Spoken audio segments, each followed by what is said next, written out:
Have no yard? No problem. Welcome to Garden Ideas, where small spaces grow big dreams. In today's video, you'll discover how to grow bountiful tomatoes. Even if all you have is a balcony, a fence, or a clothesline, we'll guide you through 20 ingenious hanging tomato garden ideas, each crafted from upcycled materials like bottles, buckets, broomsticks, and even chandelier frames. These ideas aren't just smart, they're beautiful, functional, and DIY friendly for anyone, anywhere. Use the timestamps to skip to the ones you want. Drop a comment if you have questions. And if this inspired you, even just a little, don't forget to subscribe Garden Ideas. Your support helps us keep turning trash into treasure. Let's start growing, together.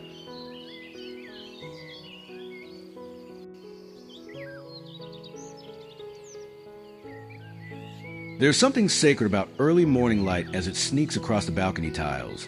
Quiet, soft, and without intention.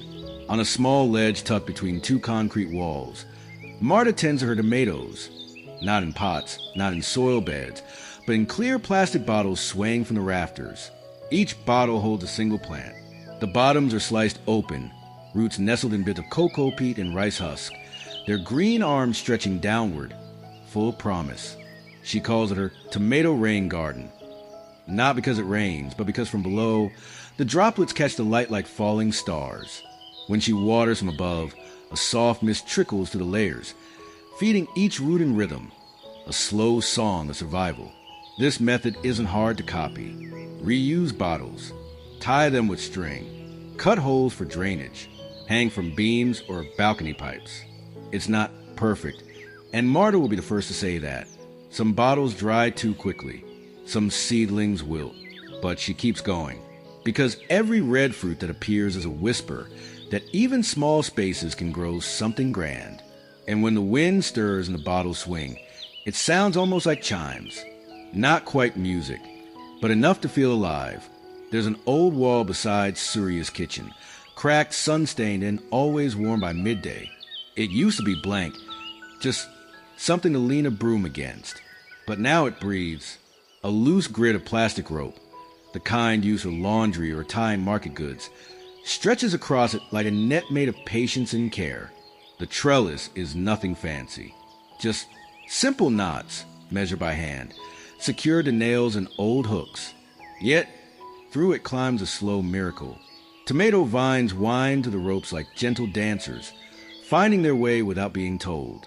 Red fruits dangle shyly among the leaves, waiting for a hand or a breeze.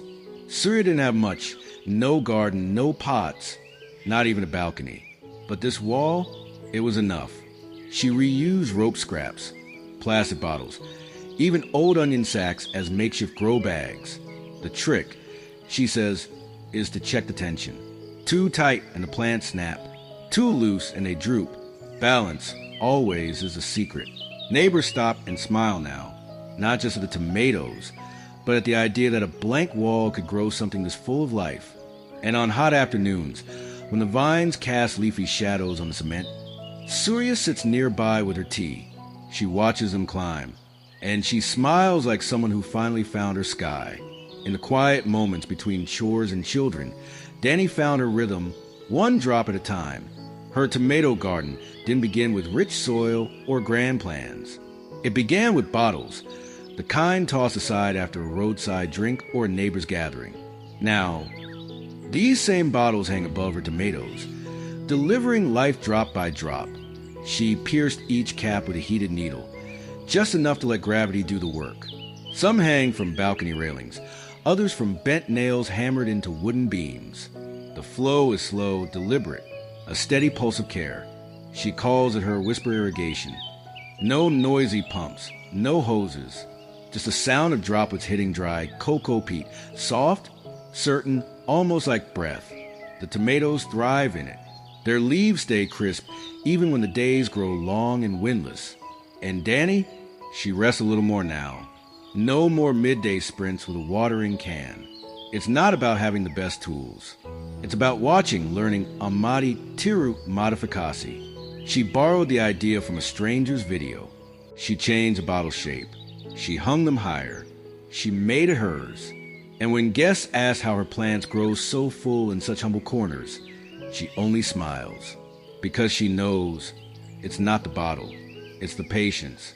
It's the hands that notice what was possible. In a neighborhood where space is measured in inches, Sandy built upward. She found old broomsticks in her storeroom, their bristles worn, their handles splintered, and saw not tools of the past, but the bones of something new. She hammered them into a ring of old buckets, each filled with a mix of compost and soil. With twine and leftover laundry string, she tied the broomsticks together like a teepee, the kind children dream of. But this wasn't for hiding, it was for growing. Tomato vines climbed eagerly. From one broom to the next, they reached and tangled, wrapping themselves like children holding hands. Red fruits eventually burst through the green, dangling from the woven frame like ornaments on a wild, edible sculpture. There's a poetry in turning tools into gardens, and a practicality, too. Sandy didn't buy anything. She painted the buckets with leftover wall paint. She bent nails to anchor the sticks. She used her intuition, not instruction. And in the evenings, when the sun dipped behind the water tanks and shadows lengthened across her rooftop, she'd sit beside her tower and smile. It wasn't perfect. It leaned. It squeaked in the wind. But it was hers, living, producing, and forgiving. So if you find yourself staring at a small corner with a heart full of ideas and a room full of junk, look again. Maybe your garden doesn't need land. Maybe it just needs old brooms and the belief that something good can still grow tall. Above her patio, Mira dreamed a shade that did more than block the sun. She didn't want mere fabric or wood. She wanted green, alive, and edible. So she began to hang tomatoes. At first, it was just 2 planters, reused yogurt tubs, holes poked at the bottom, and seedlings nestled gently in. They hung from hooks screwed into old ceiling beams. Then came more bottles, baskets, even coconut shells, each carrying a tomato vine that spilled downward like a gentle cascade of hope. Now, when she steps outside in the morning, the sun filters through a soft maze of leaves. Red fruit dangle like lanterns above her head, and the whole space feels cooler, quieter, like the garden is holding its breath with her. People told her tomatoes needed ground, but she learned that roots only need a place to rest, and leaves only need light. Everything else, the rules, the norms, could be rewritten. When the wind comes through, the vines sway like a lullaby. When it rains, droplets cling to the leaves before falling in slow rhythm onto the tiles below. She calls it her canopy of good things. It didn't take much, just time, string, and trust. And in return, it gave her beauty, fruit, and a place to rest her thoughts beneath something living. If you have a ceiling, you have a garden. Just look up and begin. In the narrow lanes between old houses, where scooters squeeze through and footsteps echo off the walls, Rico saw a possibility. His alley, barely wide enough to stretch his arms, wasn't empty. It was waiting. He gathered leftover PVC pipes, once used for plumbing, and sawed them lengthwise, with wire and borrowed brackets. He fixed them to the wall outside his kitchen window, one row above another, a staggered stack of hope. He filled them with loose soil and compost, planted tiny tomato starts, and waited. It wasn't long before green tendrils peeked over the rims, shy at first, then bold. They grew sideways, reaching towards sunbeams that sliced through between buildings. It was strange, at first, to see a garden in a place where no one expected one. Neighbors slowed as they passed. A delivery boy once asked for a tomato. Children pointed at the red fruits nestled in the pipes like candy. Rico added drip bottles above each pipe, using old 4 tubing from his cousin's clinic. Slowly, methodically, the alley transformed, not with flowers or fountains, but with function and fruit. And at night, when the wind whispered between walls, the tomato vine swayed gently above his head like a quiet nod. Yes, even here life grows. So if you think your space is too small, too gray, too overlooked, remember this alley. And remember Rico, who turned water pipes into vines of plenty. In a quiet lane where nothing matched, not the houses, not the tiles, not even the fences, Layla leaned into that messiness and made it beautiful. She had chairs, not the sitting kind anymore, but the broken kind, stacked in a corner, bent backs and chipped paint whispering of their past lives. And she had a dream, tomatoes that hung like lanterns, dancing above her as she worked below. So she turned the chairs upside down and secured them to crossbeams. She stretched mesh across their skeletal backs, forming a patchwork ceiling that caught light and held the future. Into hanging planters tied just above, she placed tiny tomato seedlings. Days passed, then weeks. The green crept downward, slow and deliberate, threading its way through the mesh and broken chair slats. Soon, tiny fruit emerged like quiet applause. Neighbors laughed at first. Chairs in the sky, they teased. But when the red orbs arrived, plump, sun-warmed and sweet, the laughter turned into curiosity, then admiration. Layla didn't build with blueprints. She built with instinct, with whatever she had. She built because the world didn't give her a garden. So she made one from scraps. Now, when she sits beneath her overhead vines, light and shadow dance across her face, and the breeze rustles leaves above like a secret being told. And somewhere between the mesh and the metal, tomatoes grow, and so does joy. Every morning, before the city wakes, Dita steps onto her narrow balcony. The streets below are still, a sleepy hush broken only by the sound of distant motorbikes and early birds. But here, above it all, something green has claimed the air. She created a curtain, not of fabric, but of life. A strong fishing net, strung from railing to ceiling, became her canvas. Onto it, she trained tomato vines with soft twine and quiet care.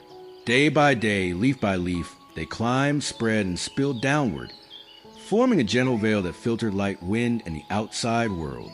Now her balcony is a living room, open to the sky, shaded by tomatoes.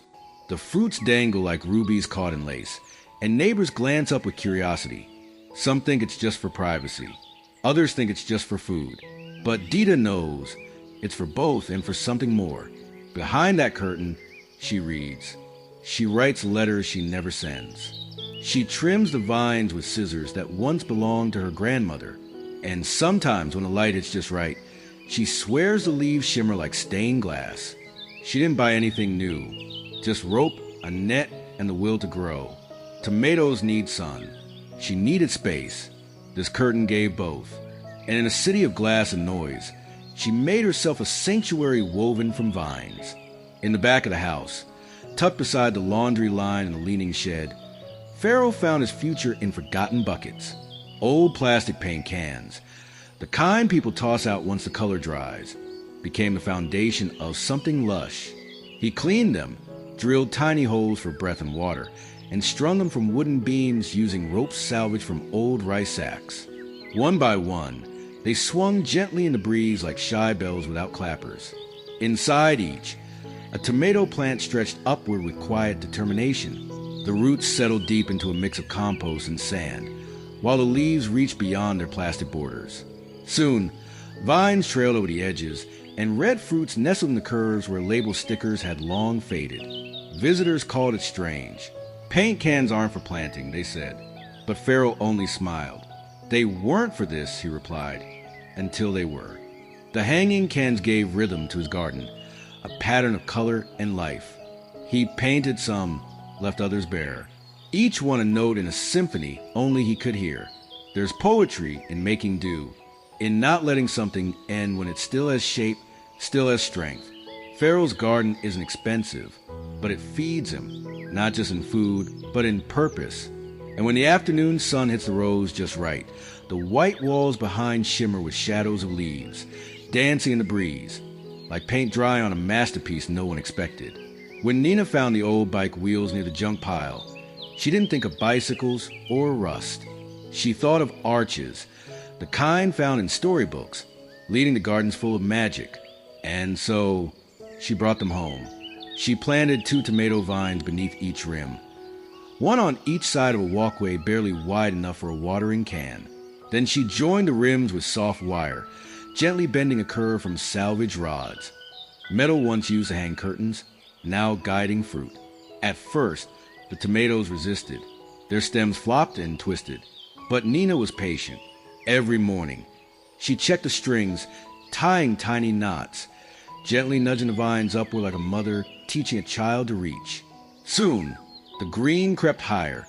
curling around spokes and whispering against rust. And then it bloomed. A tomato arch leaves tangled in bicycle bones. Fruits glistened between shadows. People came to see. They ducked under the arch to pass, laughing at the cleverness. They called it charming. She called it survival. Because Nina didn't have money for garden gates or trellises, but she had imagination, and junk, and hands willing to try.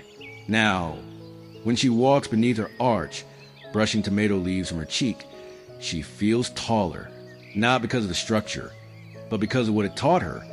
That beauty can be built from broken things, and sometimes you only need a wheel to turn your garden into a journey. Behind the house, along a sun-bleached fence, Armin saw something others didn't. Lines. Not just with panels, but the possibility of rhythm, of order, of planting in layers. He found an old stash of broken gutters behind the shed, their ends cracked and edges faded from years of rain. He cleaned them, sawed them to fit, and screwed them into the fence in careful rows, one above the other, like notes on a musical staff. Into each channel he poured soil, laid in seeds, and waited. Tomatoes soon sprouted. First just a whisper of green, then vines creeping outward like hands reaching for more. Some trailed down the wall. Others curled into themselves, shy and full of fruit.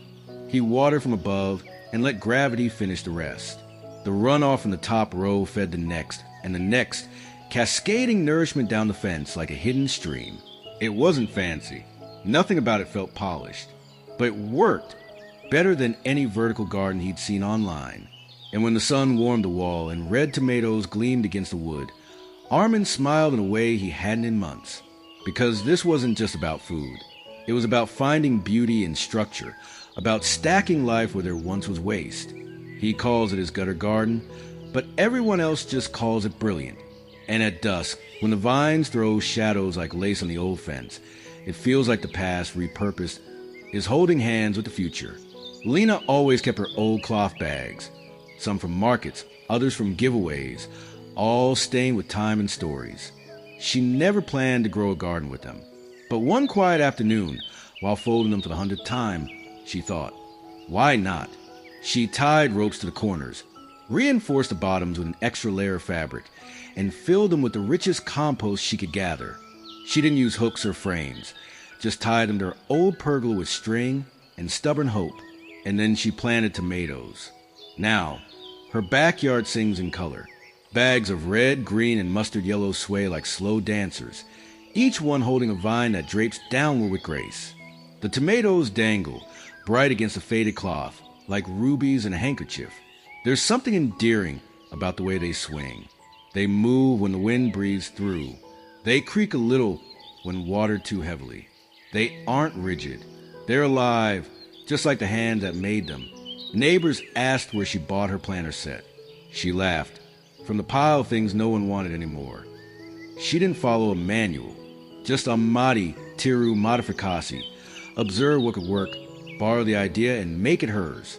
And now, every morning, as she passes beneath the swaying bags, she touches the leaves gently and smiles. Because sometimes the softest things, fabric, plants, and time, can carry the heaviest hopes and still float with ease. In her kitchen drawer, Tanny kept a bundle of old spoons. 2 bent for soup, 2 stained for guests, but 2 full of memory to throw away. She remembered each one, from wedding gifts, passed down heirlooms, and Sunday dinners long gone. And one day, while standing before a blank fence, an idea bloomed. She heated each spoon and bent its neck like a soft bow. With screws and gentle force, she fixed them to the fence like curious fingers reaching outward. And from these spoons, she hung baskets. Not store-bought ones, but old kitchen colanders, plastic fruit bowls with broken rims, and bits of netting knotted into shape. Each became a cradle for tomato plants, tucked with care and watered by hand. Soon, her wall transformed. Tomatoes cascaded like laughter, spilling from bowl to bowl, catching light and leaning into the wind. The spoons held steady, quiet, unshiny but strong, just like her. Visitors chuckled at first.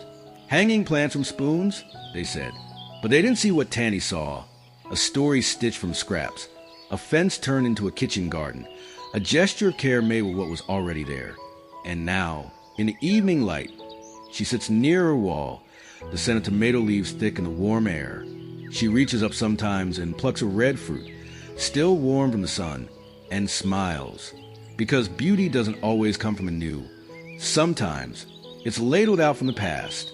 In the narrow space behind Damar's house, the kind used for hanging laundry or for getting old shoes, he saw something vertical waiting to grow. With no room to sprawl outward, he built upward, not with bricks or boards, but with jugs and iron. He collected used water jugs from neighbors and the local mosque. With a heated knife, he carved planting holes, careful not to pierce too deep. Then, with scavenged metal rods, he built a simple rack, staggered like stairs, each level holding a row of jugs filled with soil and promise. The tomatoes were slow at first. He worried. The sunlight only came for 3 hours a day, and wind tugged at the top tier. But the plants adjusted as plants often do. They leaned toward the light, their vines wrapped around the rods like grateful hands. Now, his wall is red and green and humming with bees. The lower jugs shade the ground. The upper ones cast dancing shadows on the wall. The metal frame creaks a little in the wind, but holds firm, like Damar's belief that things don't need to be perfect to be beautiful. It's not a polished garden. Some jugs are mismatched, some lean, but every part was reused. Every rod tells a second story. And when Damar sits on the step with his back against the bricks and a tomato in his hand, he knows vertical isn't just a direction. It's a mindset, the kind that grows when there's no room to give up. The ceiling above Baima's back porch used to do nothing but shelter silence and the occasional spider. But one day, while repairing an old cabinet, he looked at the drawer slides and saw not furniture, but a future garden. He unscrewed the runners from their dusty home and mounted them side by side along his patio ceiling. They clicked into place like memories being rearranged.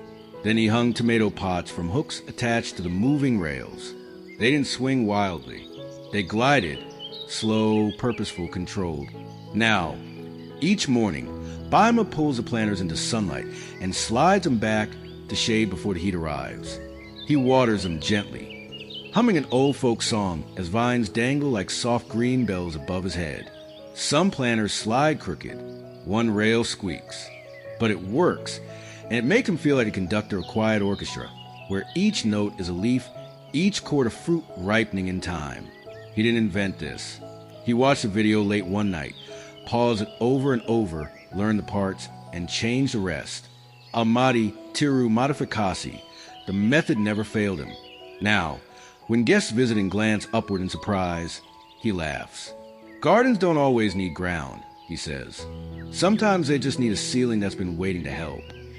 And when the evening light slants low and golden and the tomatoes glow like lanterns in motion, he knows he's made the sky part of his harvest.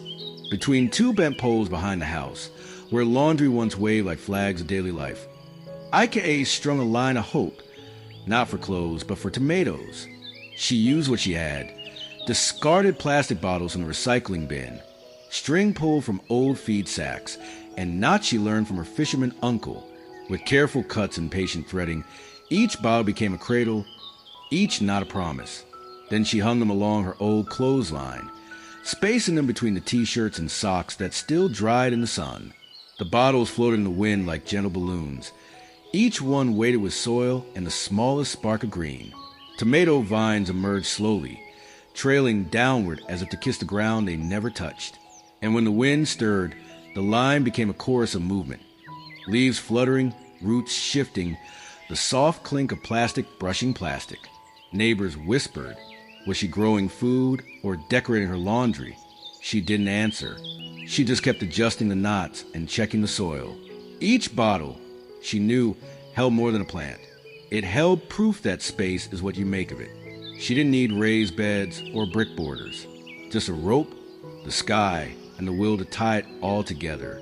And now, when the afternoon sun hits just right, the bottles shimmer, the tomatoes ripen midair, and IKA smiles, because what once dried shirts now feeds her family, one bottle at a time. At the back of Ronnie's home, where the walls once held nothing but the echoes of passing rain, a frame now blossoms with glass. Not new pots or ceramic beauty, just mason jars. Old, mismatched, slightly chipped, yet filled with soil, roots, and the quiet promise of fruit. She found them tucked away in her grandmother's trunk. Jars that once held jam, pickles, hope. One by one, she washed them clean, mounted them on a wooden frame using scraps of wire and soft cloth ties. No screws, no purchases, just instinct. Tomato seedlings took their place inside the jars, their roots pressed against the curved glass like a quiet longing. With each passing day, the green grew upward, tracing the sunlight that spilled down the wall in golden stripes. Neighbors peered over the gate. "Can tomatoes grow in glass?" they asked. Ronnie only smiled. "They can grow wherever you care enough to try." And try she did. She watched the moisture collect on the inside, learn when to water just enough, and train the vines gently with twine. The wall turned into a living artwork, part greenhouse, part story. There's something deeply honest about growing food in jars. You see everything, the roots, the failures, the strength, and maybe that's why it feels so personal, so earned. Now, when Ronnie picks a tomato from its glass cradle, she doesn't just taste sweetness. She tastes the memory of what was saved, reused, and loved into bloom. As the sky turned amber each evening, Myra's garden would begin to flicker, not with fireflies, but with tomatoes glowing inside jars like soft lanterns. She never meant to make art. It began with a handful of forgotten glass jars, ropes she twisted with her own hands, and cuttings from her favorite tomato vine. She hung the jars at varying heights from the rafters of her patio. Not too high, not too low, just enough to catch the breeze and the fading sun. Inside each jar, she placed a layer of pebbles, a scoop of rich compost, and one slender tomato seedling. The vines grew upward, then downward, following the glass contours, pressing gently like light trying to escape. They didn't grow fast. Some didn't grow at all. But those that did began to shimmer when the fruit came, small orbs catching the last light of the day, glowing faintly behind the veil of glass. Her garden became a dance of shape and shadow, a gentle rhythm of color and motion. Neighbors called them tomato lanterns. Children stared wide-eyed at the strange floating orbs. Even strangers stopped and asked how, but there was no blueprint. Mira had only watched, copied, and modified. Amati tiru modificasi. Now, when night falls and her patio grows quiet, the jars sway in the dark like distant stars, and she sits beneath them, barefoot, grateful, not just for the harvest, but for the glow that comes when you trust simple things to hold light. There's an old ladder that once led nowhere, propped against the back wall for years, too weathered to climb but too solid to toss. Rafi stared at it one day, hands dusty, brain swirling with the wish to grow tomatoes in a place with no space to spread. And so, the ladder became a shelf. He braced its legs, leaned against the sunniest side of the house, and filled each step with life. Planters of tomatoes tucked into reused pots, worn plastic tubs, and even an old kettle or two. But the real magic hung just above, rows of plastic bottles, each filled with water and poked gently at the base. Drip, drip, drip. The rhythm became part of his mornings. Each bottle fed the pot below it. Slowly, quietly, evenly, the tomatoes responded, curling upward, reaching toward the warmth, cascading downward in soft arcs. Some vines wandered between rungs. Others curled around the ladder frame, like it was always meant to cradle green things. Neighbors peeked over the fence. "It's clever," they said, "but will it last?" Rafi only smiled. "It grows," he said. "That's enough." There was no manual, just observation, a borrowed idea, a few small changes. Now, as the sun lowers behind the wall, the ladder catches light like a sculpture in bloom. It never led to a roof, but it leads to food, to beauty, to proof that even forgotten can lift something new. When Au found a rusted chandelier at the flea market, it had no light left to give, just empty sockets and twisted arms. But in her hands, it found a second season. She cleaned it, rewired nothing, and instead cradled soil in the spaces where bulbs once burned. Into those spaces she tucked tomato seedlings, one in each curved arm, gently bound with twine and hope. Above it, she fixed a wide bowl, once used for washing rice. to catch the rain. With narrow tubes and a bit of clever gravity, the water dripped from the bowl to the roots below, feeding the plants slowly, silently, like a quiet conversation with the sky. Now it hangs in the heart of her pergola, swaying with the breeze. Red fruits dangle where light bulbs used to be. Leaves flutter softly like tassels in a breeze.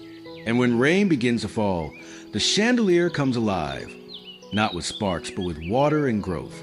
Visitors don't always know what to say. It's unexpected, they murmur. Au nods. That's the point. Gardens don't have to be predictable. They can glow in new ways. She didn't follow a guide. She followed wonder. She saw potential in the forgotten, the fanciful, and the flawed. Amati tiru modificasi and make it sing. And now, in the hush after a downpour, when the chandelier drips softly into a planter below, Au listens closely, because somewhere in that rhythm, her garden whispers, "You gave me light again,